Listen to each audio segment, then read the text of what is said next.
What do the mountains of Patagonia and lager beers have in common?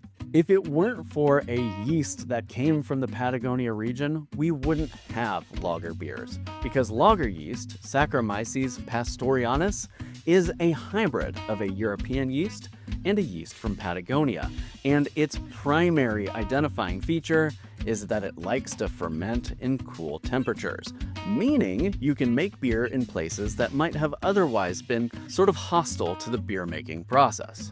Lager yeast started arriving around the world due to trade routes sometime in the 14 to 1500s, and as mentioned, it ferments cool, which made it a perfect yeast for making beer in Bavaria. The arrival of this cold-tolerant yeast kicked off the entire lagering tradition, and in some ways it's similar to the Kveik craze that we see in homebrewing now.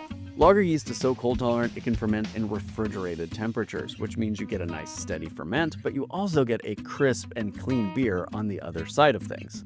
On the flip side, Kveik yeast, which comes from Norway, has a trait that makes it really tolerant to hot temperatures. Personally, I have fermented Kveik yeast all the way up to 117 degrees Fahrenheit. So due to hundreds of years of human discovery, we have yeasts that can work in almost every condition that you would be fermenting a beer in, and I think that's pretty awesome. So, hooray, genetic diversity.